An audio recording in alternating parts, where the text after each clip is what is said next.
Y es como muy raro, ¿no? Hacer una fiesta sin el festejado. Y eso sucede hoy en día.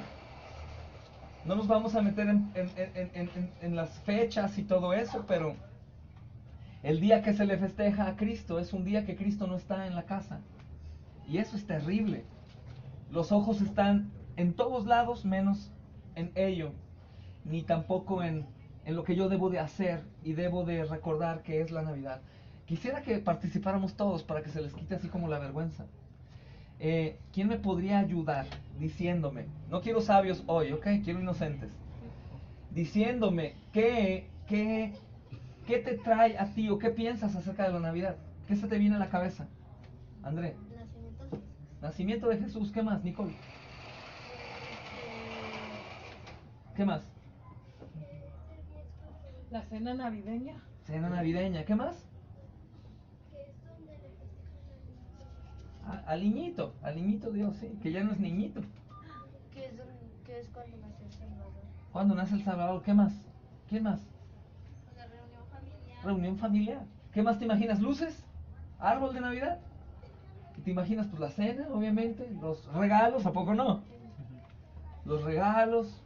De pronto muchos el llorar porque se ponen melancólicos por una cosa u otra, pero lo triste es que todos conocemos una historia de Navidad, pero no conocemos al 100% la verdadera historia de la Navidad. Todos hablan de regalos, de magos, de los ángeles que se aparecieron, de los pastores, del pesebre en una cueva o en una cavidad ahí, de los animales echando el vapor de su respiración para calentar al niño. Y todos conocemos esas historias, pero como que nuestros ojos únicamente se ponen como en ese cuento navideño, porque a fin de cuentas lo vemos como un cuento. Todos los niños aquí, la gente lo podría dibujar, por eso hacemos nacimientos y ahí como que mira qué bonito, ahí está, vemos lo bonito, vemos el lado humano, pero no vemos la parte eterna, lo que más tiene significado. Eso obviamente tiene un porqué. Las personas están completamente cegadas, aún creyentes, están cegados o están con una vista como dicen, como miope, con falta de una visión clara acerca de ello. Porque la realidad, ese día es el día más importante de toda la historia de la humanidad. Yo pienso que de toda la historia del universo mismo. Es el día más importante absolutamente. Esta es la historia, obviamente, de un bebé. Navidad hablamos, y ahorita decía el niño allá chiquitito, de que todos recuerdan al niño, ¿no? Nació el niño Jesús, todos minimizamos al niño. Obviamente creció el niño, ya no es niño. Pero siempre se acuerdan de de su nacimiento, su primer cumpleaños, ¿no? Por así decirlo, su primer año de vida aquí en la tierra.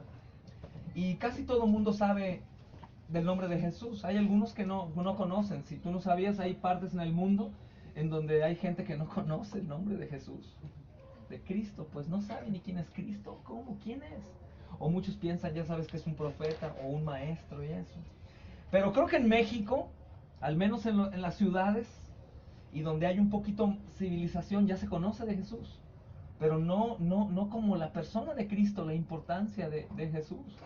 Lo que significa para todos el nombre de Jesús, que el nombre de Jesús tiene que ser exaltado a son de bocina.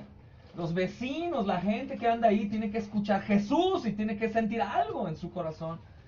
Y no, ay, ya escuché, se me olvidaron los regalos, no los he comprado. Debería de ser así. Pero la realidad es por falta de conocer la historia. Hay una historia muchísimo más importante, es más, la historia más importante acerca de esa fecha es el del nacimiento del Salvador. Y no únicamente el nacimiento del Salvador como un héroe, sino el nacimiento de Dios encarnado. Dios visitó la tierra, amados. Eso es algo sorprendente. Dios Hijo se encarnó, porque obviamente Él no tenía un físico carnal, terrenal, antes de venir. Él se encarnó y se hizo como todos nosotros. Y eso no únicamente es una buena noticia, sino también es una mala noticia para muchos. Y para todos nosotros es como un momento en donde Ah, caray, ¿por qué habrá venido el jefe? Porque todo estaba de cabeza. Es como cuando en las empresas de pronto los dueños dejan que la empresa camine sola y ahí no, estoy de encargado, yo soy como el dueño. Pero la empresa se pone de cabeza y ¿qué sucede? Los dueños visitan, que ya vienen los dueños, los van a vigilar. Eso es lo que pasó cuando Jesús nació. No únicamente el niño que nace, sino ¿a qué habrá venido ese niño? Vino exactamente a poner una espada en el árbol, un hacha, a determinar el destino de las personas que iban a creer y de los que no iban a creer. El Señor vino a marcar la era de la humanidad. ¿En qué año estamos, chicos? Los pequeños, ¿en qué año estamos? 16, ¿Después de quién? 16. De Cristo. Entonces, ¿la creación tiene 2016 años? No. Pero ¿qué es lo que sucedió? Marcó la historia. Aún yo pienso que en contra de la propia voluntad de las personas, de los sabios ateos, que iban en contra de ese cambio de fecha o empezar de ahí desde Cristo. El Señor vino a la tierra. Dios, el creador de todo el universo, después de haber hecho todo en perfección, porque creó a Adán y a Eva en perfecto estado, sin pecado, en un lugar que es llamado el paraíso, donde ellos gobernaban sobre todo, donde tenían la autoridad sobre todo, en donde no tenían que estar esforzándose por obtener el alimento, en donde no había pleitos entre ellos, en donde los animales no se comían entre sí, donde las plantas no tenían espinas, donde no era necesaria la lluvia. Todo estaba en perfecto estado. Y por única vez ellos tuvieron una condición de inocencia. ¿Sí sabes qué es ser inocente? Y, ¿mande? Como un bebé. Nada más que los bebés ya no nacen del todo inocentes. Ellos no tienen conocimiento del mal y el bien, pero ya tienen el pecado dentro. Todos nacemos pecadores. Pero Adán y Eva no. Adán y Eva eran perfectamente limpios en un lugar perfectamente limpio, pero tenían una condición de mucha peligrosidad, que era la inocencia. Ellos podían elegir hacer el bien o hacer el mal, y ya sabemos qué es lo que hizo Adán y Eva. Eligieron el mal. Y absolutamente todo se descompuso. ¿Y sabes cuál es el problema grave?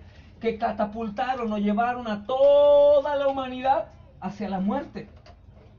A todos absolutamente. Heredando una condición de pecado. Que aunque tú no quisieras nacer pecador o ser pecador, naciste pecador.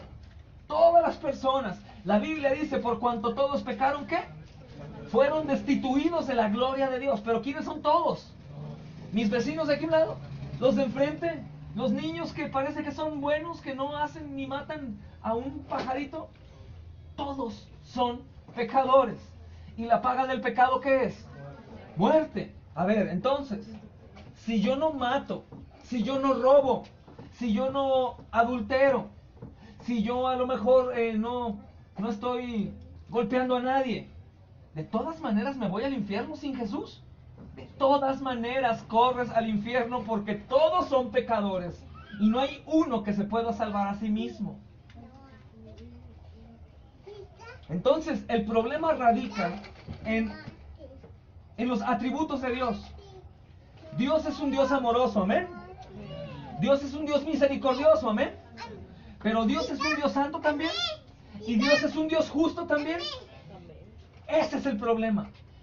Que un Dios justo no va a tomar a una persona pecadora como inocente. Porque el problema que es tanta su justicia y su santidad que es incorruptible. Es decir, no podemos llegar a decirle como uno aquí de un juez que pudiera existir aquí en México, de que, mira, te doy estos billetes, pero déjame salir a fulano. Pues bueno, que salga. El problema con Dios que no acepta mordida, amados. El problema con Dios que no se puede corromper.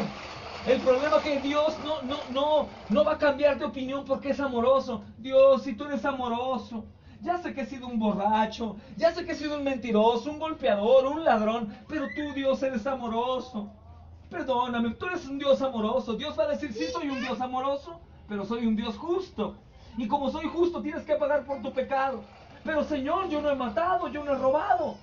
Yo no he hecho lo malo como don Vicente de ahí en la esquina, que es el peor ser humano que hay. No importa, pero heredaste pecado. Tienes que pagar por tu pecado. Y la paga de pecado es... ¿Cómo que es? No escuchan los vecinos. ¿Qué es la paga del pecado? Muerte. Muerte. ¿Y quién peca? Levante la mano aquí, ¿quién no peca? ¿Recuerdas Jesús que les dijo a los que guardaban la ley? Cuando querían apedrear a una mujer pecadora, ¿qué les dijo? El que esté libre de pecado, ¿qué? Espérame. ¿Se lo dijo a personas que eran más santas que nosotros? Sí. Ellos se esforzaban por guardar la ley. ¿Y sabes qué hicieron? No. ¿Por qué hicieron eso? Porque también temían de Dios y no iban a mentir porque sabían que mentir era un pecado de la ley y ellos no iban a mentir. Y aceptaron y dijeron, mejor me quedo callado y me voy. Entonces, cuando el hombre muere sin Jesús, va inmediatamente a su juicio y ese Dios santo y totalmente justo le va a decir, hijito, yo te hice con mis manos, tu embrión vieron mis ojos, te coloqué en el vientre de tu madre, te di la opción de ser un pecador o de no ser un pecador. Y tú, obviamente, en tu naturaleza caída, no te esforzaste en lo absoluto por buscarme, por arrepentirte y por ir en camino de bien. Hay una condición en el hombre que es como estar incapacitado. ¿Sabes qué es estar incapacitado? Imposible. No, pues, de pecar. Es decir, hay una condición en el hombre que no puede evitar pecar. Por ejemplo, yo sé que entre nosotros no somos tan malvados, pero si alguien te golpea, tú te quedas callado y caminas y le dices, te amo, Dios te bendiga, no hay problema, vuélveme a golpear. Si te peleas con tu esposo, tu esposa, tu hijo o un amigo, hijo de no sé qué, a lo mejor tú no respondes igual, pero no hay odio en ti, no hay coraje, no hay ira. Por supuesto que sí, pues ¿quién no? La ira es pecado también. Entonces hay algo en nosotros que es heredado por Adán y Eva que nos impide no pecar. Pero también hay algo en la misericordia del Señor que dice, todo aquel que vea la luz, es decir, todo aquel que escuchó de Jesús, se contagió como la gripa. ¡Jesús! Entonces te contagiaste, como un estornudo. Tú ya no tienes excusa para decir que Dios no te avisó lo que tenías que hacer. Es tan grande el poder de Dios que las personas que escuchan el nombre de Jesús no tienen excusa para seguir su vida pecaminosa. No hay excusa. Cuando la Biblia dice, es mejor que no hubieras conocido, no se refiere a que fueras un sabio en la palabra. Es mejor que no hubieras conocido el nombre de Jesús. Porque si escuchaste el nombre de Jesús y sigues siendo el mismo, vas a vivir una eternidad en el lago de fuego. Es tremendo. El problema es tan grande, tan inmensamente grande, que ninguno de nosotros, ni un ser creado, podía solucionarlo. Absolutamente nadie. ¿Puedes creer eso? Imagínate, es como estar en un barco en medio del océano Atlántico. No hay absolutamente nada a miles de kilómetros. Ni para allá, ni para allá, ni para allá, ni para ningún lugar. Totalmente oscuro. Y el barco se está hundiendo. Y hay tiburones. Supone ese panorama. O si la pared se estuviera recorriendo y me está llevando a un pozo lleno de fuego. No puedes hacer nada, absolutamente nada. Vamos directo a la muerte. Imagina qué terror saber que hoy mueres y vas directamente al infierno. ¿Qué? ¿Pero qué puedo hacer? Nada, absolutamente nada. Eres incapaz de poderte salvar a ti mismo. ¿Cómo? Pero yo soy fuerte, yo soy sabio, yo puedo hacer tantas cosas. O le puedo pedir a tantos intercesores. Le voy a pedir a San Fulano, o a San Perengano, o a Santito. Te tengo una mala noticia. Ellos también son muertos. Ninguno de ellos vive. Tampoco te pueden salvar porque este es algo de vivos, no de muertos. Entonces, ¿qué hago? Vas a morir. Esa es la condición de todos los hombres. El problema es tan sumamente grande que en la mente eterna de Dios siempre existió el plan redentor. Y dijo, como el pecado fue hecho por el hombre, porque Dios no hizo el pecado, Dios no obligó a Adán y a Eva a pecar, por así decirlo, aunque plenamente lo sabía. ¿Fue el hombre el que pecó? ¿Quién tenía que pagar, Dios o el hombre? ¿Por qué te voy a decir? Tú puedes decir, pero bueno, Dios hubiera podido decir, les borro el pecado y ya. No, porque Dios es justo. Y hubiera sido una injusticia. Es como si hubiera sido él mismo roto a su persona. ¿Cómo voy a perdonar un pecado sin que haya paga? Cuando siempre yo exijo justicia. ¿La paga del pecado qué es? Muerte. Durante toda la Biblia vemos que todos los sacrificios eran hacia animales y tenía que haber sangre. Y siempre vemos ese cordero, aún un cordero que aventaban al desierto y lo perdían para que los animales lo devoraran. Aún cuando tenían una cena de Pascua, derramaban algunas copas y una de ellas la derramaban encima de ella, era la copa que representaba la ira de Dios sobre el cordero. Y Dios sabía que el hombre es el que tenía que pagar, porque la deuda era ¿de quién? Del hombre. Dijo entonces, pues yo como Dios, yo no puedo hacer nada ahí. Puedo, pero no me puedo corromper. ¿Qué tengo que hacer? Hacerme hombre e ir a pagar como hombre. Por eso, mis amados, cuando nosotros hemos creído que la deuda, que el camino a la cruz la pagó Jesús Dios como Dios, estamos equivocados. Porque Él no es corrupto ni mentiroso. Él tenía que pagar como hombre. Él soportó el Calvario como hombre, como cualquiera de nosotros. Pero un verdadero hombre, sin pecado. Ahora imagina todo el pecado de todo el mundo. Imagina tener que pagar la deuda de todos los que iban a creer. Somos un montón de personas. Pero ¿cómo? ¿La de todos? La de todos. ¿Cómo? Sí. Como dice un hermano pastor. ¿Y sabes por qué pudo pagar la deuda de todos? Porque él valía más que todos.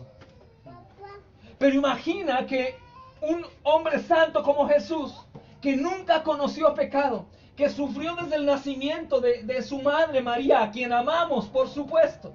Imagina que desde el momento que nace sufre estar en un pesebre, estar ahí lleno de moscas, porque donde hay excremento de animal hay moscas, mal olor, falta de higiene, caminar de noche, andar en burro, bajarse, sufrir, ser perseguido desde el principio, estando Satanás encima de él todo el tiempo. Imagina, no pecar jamás y vivir en perfecta obediencia con Dios, sabiendo que Él iba a ser sacrificado. ¿Cómo iba a ser sacrificado? Porque la Biblia dice cómo iba a ser sacrificado antes de que fuera sacrificado.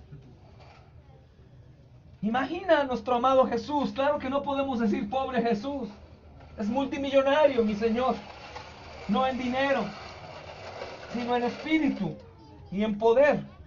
Pero imagina cómo un hombre santo tiene que pagar eso por nosotros. Y aún imagina que no es un hombre nada más, porque pues si no lo conocemos ni nos duele. Ese hombre lo vemos todos los días en la creación. Ese hombre lo vemos todos los días con los bebés, con lo que comemos, con el sustento, con el pan. Ese Señor lo vemos todos los días cuando estamos en un aprieto que pensamos que ya no hay salida y de pronto sales del aprieto. Ese hombre lo vemos, como algún día lo dije, cuando tu alacena está despensa, tu alacena está vacía y la abres y ahí en el vacío, ahí está Jesús también diciéndote, no temas, ahí estoy. O que hay algún familiar enfermo y que piensas que ya todo se acaba y el Señor dice, yo ahí estoy. O que te sientes solo, abandonado, desesperado y el Señor ahí está contigo. Lo vemos diario. Que no lo queramos ver es otra cosa, pero el Señor está todos los días con nosotros. No hay excusa para decir, bueno, yo no conocía a Jesús. Si Él quiso morir por mí, pues fue su problema. Dios puso sobre Él toda la carga y todo el castigo por el pecado de todas las personas que iban a creer en Él. A través de toda la historia de la humanidad. Para que la deuda quedara completamente saldada. La paga del pecado es muerte. Yo voy a morir y voy a pagar una muerte como ellos la tenían que pagar. Imagina eso. Él cargó todo el peso del pecado de todas las personas. Y en 3 días, o sea, muy poco tiempo, todo el peso de la ira de Dios cayó sobre él. Absoluto abandono. Separado del Padre cuando son Trinidad, Padre, Hijo y ¿qué? todo el tiempo eternamente juntos y ese momento se separaron. ¿Cómo te sientes cuando te separas de tu hijo, de tu hija? O de tu padre, o de tu madre. Imagina a ellos viviendo por la eternidad, sin ningún sentimiento malo o negativo que nos quite un poco el amor hacia la persona que está a nuestro lado. Ellos amándose siempre como una sola persona, en la Trinidad. Pero el Señor se pone enfrente y dice: Padre, yo vine, yo voy a cumplir y yo pago por todos. Yo de pronto, aunque sé que no es algo bíblico, pero yo me imagino esa escena en donde no hay de otra, porque está escrito y Él lo decretó y se tiene que cumplir, pero el padre le ama y el padre diciéndole: hijito, ¿estás seguro que vas a ir a hacer lo que vas a hacer? ¿Estás seguro que vas a pagar por esta bola de locos? ¿Por tus mejores amigos que te van a escupir, abandonar, despreciar, negar? ¿Estás seguro, hijito, de pagar por todos los pecadores? ¿Sí sabes que tus mejores colaboradores te van a dejar solo ahí? ¿Que los guardias te van a tomar preso y te van a llevar, Jesús? ¿Tú sabes eso? ¿Tú sabes que tus amigos van a correr? ¿Tú sabes que tu colaborador número 1, que era Pedro, te va a negar 3 veces? ¿Tú sabes? Y yo imagino como si Jesús le dijera: papito, lo sé, pero aún así voy a pagar por ellos. Aún así me voy a subir a la cruz, porque eso sí te digo, Jesús no fue puesto en la cruz, Él se puso solo en la cruz. Es el Rey y es el valiente de valientes. No es cualquiera. Nuestro Dios, Jesucristo, es el Rey de Reyes. Cristo termina perfectamente con la misión a la cual fue encomendado. Cristo completa perfectamente cada cosa que se había escrito acerca de Él. Por eso cuando Cristo está crucificado dice: consumado es. Consumado es quiere decir: hecho está, no me quedó nada que sobrar. Pagué todo completamente. Todo. La Biblia dice que se sintió como un gusano. La Biblia dice que fue experimentado en quebranto, experimentado en el dolor. La Biblia dice todo eso y todo eso se cumplió en Cristo y no fue sorpresa. Te insisto, ya lo conocía desde antes. Él mismo lo planeó. Dios muestra su amor para con nosotros, que siendo aún pecadores, Cristo murió por nosotros. Y el que se atreviera a decir: yo no peco, quiero decirte que estás en el peor problema que puedas estar. Porque si tú no te confiesas enfermo en pecado, tú no vas a necesitar de un doctor que puede quitar tu pecado. Por lo cual no vas a ir a tocarle a la puerta desesperado: yo no sabía, doctor, que estoy muriendo a causa de mi pecado, que voy al infierno si muero. Yo no sabía. Pero cuando tú dices: sí, soy un pecador y me arrepiento, Señor, ¿qué puedo hacer? Es como si solo el Espíritu Santo te llevara al consultorio del doctor de doctores, que es Jesús. Y ahí te dice: hijito, pasa, yo te voy a sanar. Yo ya pagué por ti, no tengas problema. Gratuitamente. Esta, mis amados, es la verdadera historia de Navidad. Dios visitó la tierra con un conocimiento anticipado, sabiendo que venía a vivir por aquellos que no merecían. Venía a morir por aquellos que lo iban a traicionar.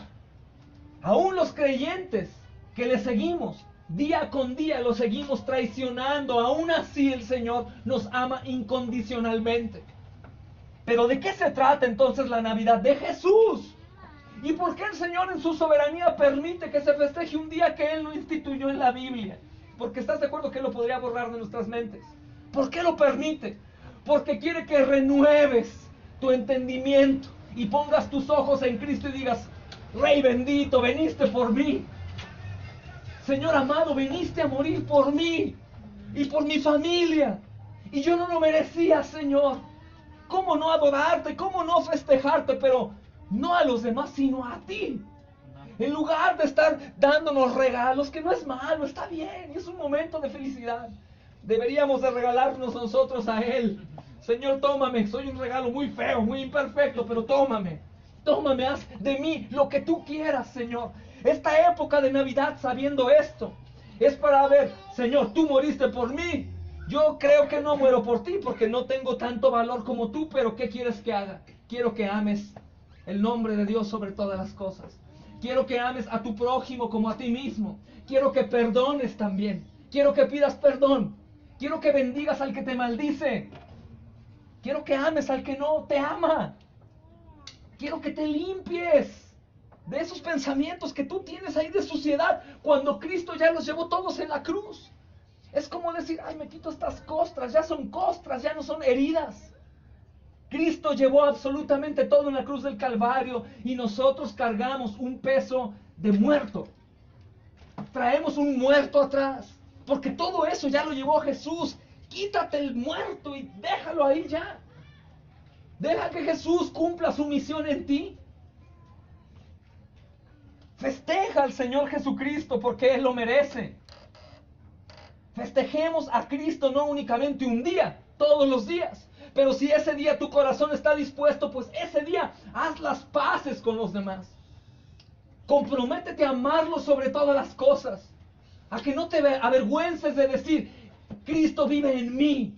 Ahora entiendo qué es lo que hizo Jesús. Ahora entiendo qué es la Navidad. Y yo lo voy a amar sobre todo. Y como sé que su nombre tiene poder, lo voy a anunciar a toda persona que vea enfrente. Jesús vino a morir por ti, pecador. A salvarte también. A no avergonzarnos. Este Dios amoroso nos muestra la verdadera historia de la Navidad. Un Dios lleno de misericordia. Fue hecho hombre, nacido de una virgen. Desde el primer día que nació, sufrió. Llevó el dolor todo el tiempo. Cada vez fue creciendo más en el conocimiento del dolor. Pero Él venía a salvarnos. Y es Dios. Y es el Todopoderoso. Y no iba a claudicar, no se iba a echar para atrás. Cristo murió por nosotros, los que creemos en Él. Festejemos la Navidad de Jesús todos los días de nuestra vida. Y digámosle al mundo qué quiere decir Navidad. ¿Qué quiere decir Navidad? El nacimiento de nuestro Salvador y Redentor. Pero no únicamente Salvador y Redentor por conveniencia, sino primeramente Señor, mi Rey, mi gobernante. Si Él es el que perdona, dice Romanos, ¿quién te condenará si Él pagó, Él murió? ¿Tú mismo te vas a condenar? Yo no merezco, yo no puedo. A Dios no le importa que tú pienses que te vas a ir al infierno. Mientras Él te haya salvado, a Él no le importa lo que tú pienses. Gózate y vive una vida en rectitud, buscando la santidad, no por un bien tuyo, sino por exaltar el nombre del Señor, porque el bien tuyo Él ya lo pagó, Él ya lo hizo. Ya pagó tu cuenta y la mía. En esta temporada renovemos nuestra mente. Si mi corazón aún no siente lo que Dios hizo, arranca mi corazón, Señor. Él tiene el deseo de arrancarlo y poner uno nuevo. ¿Crees que Dios tenga el poder para cambiar tu vida? ¿Sí crees que Dios fue el que murió en la cruz? ¿Sí crees que Dios fue el que pagó la deuda por el pecado tuyo? ¿Crees que es bueno o crees que es necesario seguir sufriendo por pequeñeces cuando verdaderamente Él llevó el sufrimiento tuyo? No es necesario. ¿Crees que sea necesario exaltar su nombre y glorificarlo todos los días de nuestra vida? Sí. Y si es necesario que un día, una noche, estando en familia, podamos hacer lo que Él hizo, bendecir a los que lo maldecían, perdonar a los que no merecían perdón, glorificar al Padre con su actuar, hazlo. Aprovecha el tiempo, aprovecha la fecha para pedir perdón, para perdonar, para amar a los demás, para darle al necesitado. Si no tienes que hacer en esta fecha, salte a la calle, prepara algo y ve con la gente que está afuera ahí. Haz lo que Jesús hacía. Con eso Él es agradado. No porque tu buena obra te va a llevar al cielo. Él es el que te lleva al cielo sin necesidad de buenas obras. Navidad es el nacimiento de nuestro Señor Jesucristo. De Dios.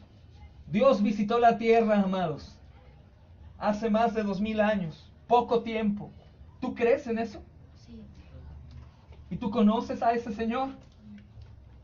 ¿Qué esperas para ir y anunciar su glorioso nombre y arrepentirte, que es necesario? Arrepiéntete, pecador. Arrepiéntete de tu pecado, porque tu pecado es en contra de la naturaleza de Dios. Lo único que tienes que hacer es arrepentirte. Y arrepentimiento quiere decir, dejo de hacer las cosas o aborrezco lo que sé que Dios no le agrada. Y deja que el Señor obre en tu vida, no porque tú le des permiso, eso es imposible. Digo, ponte flojito y coopera, que el Señor te va a mover y va a hacer lo que quiera contigo, te va a mover a diestra y siniestra, como Él se le antoje, cuando Él quiera.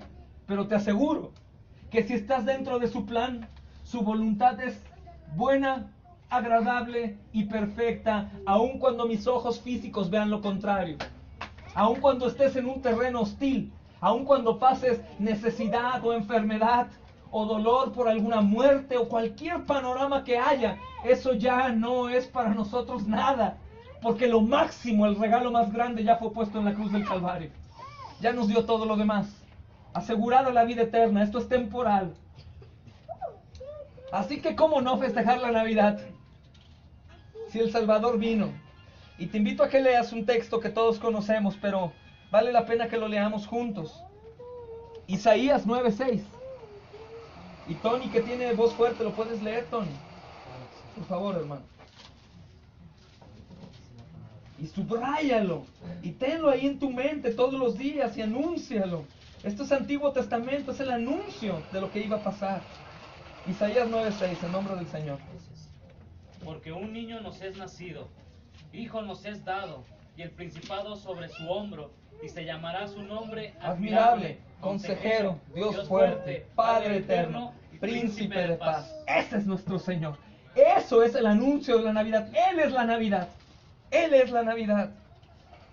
Dice Juan 12:46, yo, la luz, he venido al mundo para que todo aquel que cree en mí no permanezca en tinieblas.